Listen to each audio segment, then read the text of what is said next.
I'm 13 miles in and I just feel great.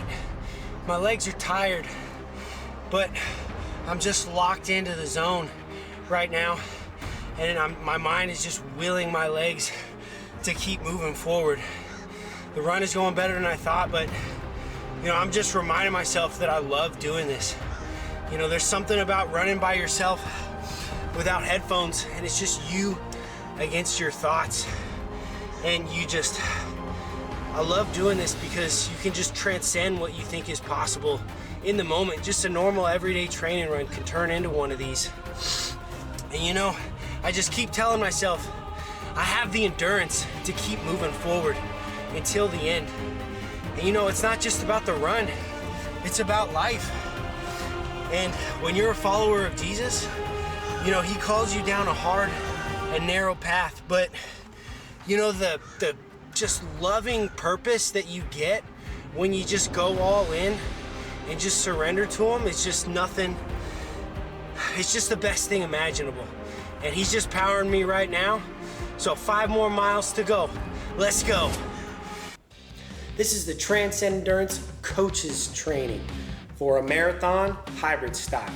I'm Coach Dave, and I'm gonna be showing you over the next 3 days how I'm gonna prepare for my 2 of 3 long marathon pace runs in this peaking phase. It's gonna be 18 miles in 3 days. I'm also gonna talk a little bit about nutrition prior and during the run, so follow along. So 3 days out right now, I am sore. My legs are just killing me. 2 days ago, I had some lower body strength training and a high intensity run in the morning. So I'm giving myself plenty of time to recover before this long run over the weekend. And today, 3 days out, I'm doing some deep tissue work with a whole bunch of different stuff, just kind of massaging the muscles in my lower body, a few in my lower back as well, and my upper body. But you don't want to do that the day before your hard workout, because you actually bruise and break down your tissue, especially if you kind of do some deep tissue and really dig in there. Now it breaks it apart in a good way, but you still need to recover from that, and you'll be a little bit sore, so you don't want to do it the day before. So what I do is I start out with my massage gun. This is a little low-key massage gun. It doesn't have like a pointed tip to it, so it kind of just eases my muscles into it and loosens them up for the deep tissue later. Check it out.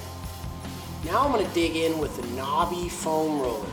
There's smooth foam rollers, and then I've got this knobby one that's going to dig in a little bit deeper. If you're brave, you can use the barbell to really dig deep. A lot of times for the backside, hamstrings, calves, and things like that, if you've got a partner to do this, it makes it a lot easier. Oh. So that was just a little bit of the full routine, but you can check out this other video. Click that link, and it'll show you a full comprehensive deep tissue routine with some detailed guidance. This is something that I just provide for all my programs. Now we're 2 days out, and I'm trying to just do a deep stretch routine. Long 1 to 2 minute stretches. Right now I'm just sitting on my shins and just getting a stretch in my knees and in the back or the tops of my ankles, and just loosening it up, trying to relax and breathe deep.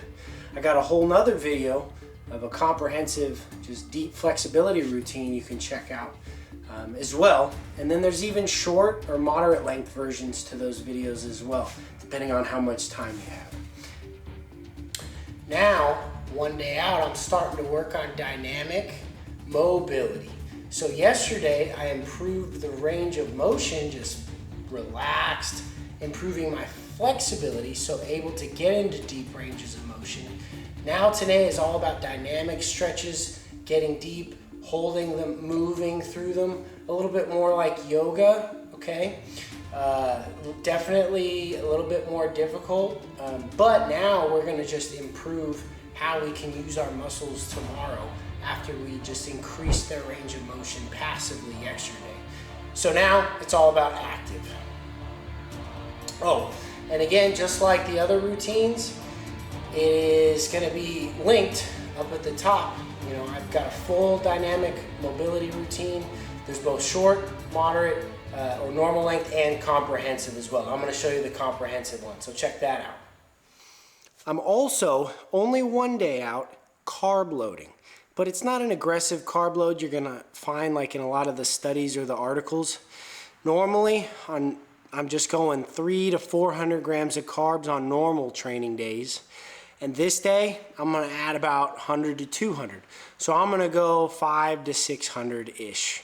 All right, I'm not like detailed tracking anymore. You know, I started tracking again about 2 years ago, and I just recently stopped.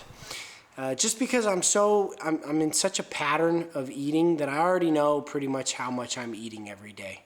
You know, I eat about 200 grams of protein, 300 to 400 grams of carbs, except for deload weeks, I'll eat a little bit less. And then I eat about 120 to 150 grams of fat. So all I'm doing is upping the carbs, but tomorrow, during this 18-mile run, I'm gonna start doing a lot more carbs. And I found that I don't have to carb load as much if I'm getting about 70 to 80 grams of carbs per hour. And I'll show you how I can do that. 18-mile run day. Here's what we got for carbs. So I woke up, I had 8 ounces of beet juice, 8 ounces of orange juice, with 1/4 teaspoon of salt. So that's about 700 milligrams of sodium total and 50 grams of carbs, at least an hour before. So I woke up, immediately drank it at like 4. Now it's a little past 5, I'm gonna get ready to go. But here's what I got for carbs. Go gels, all right, from BPN. Best price for natural ingredients that I can find. Anything else is just more expensive if you're trying to get more natural stuff. And I got 2 different shaker cups, so about 48 ounces total of fluid with G1M Sport. So 2 scoops each, so there's 40 grams of carbs in each of these shaker cups. And I'm gonna just kind of space that out. And just get in lots of carbs. So this is like 170 total grams of carbs for this entire run. It'll be about 2.5 hours.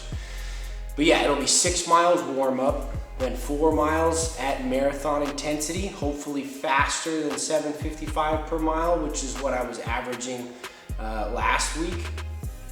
Then it'll be half-mile recovery, and then another 6 miles at marathon intensity. And this is when it's gonna get just downright gritty at this point. I can't wait. And then I think it's a 1.5 mile cool down at the very end. So it's a long one today, hoping to see progress. But this is where I'm just getting into the zone. You know, marathon training, you don't have to get into the zone too much. You can just relax. In fact, you should relax as much as possible. But, you know, halfway through is when the actual real workout starts. But the first half of these workouts, honestly, it's just like another easy run in the park. You know, just another everyday thing.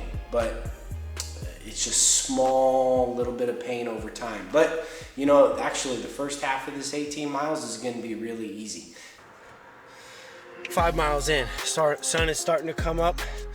Just going nice and easy, zone 2, like low half of the range. And that's settled at like 850 per mile. So I'll see you in another 4 miles. Huge improvement. I'm 9 miles in. I've got 3 miles of marathon intensity that I've done so far. Last week, I averaged 755 a mile. This week, I think that was around 740.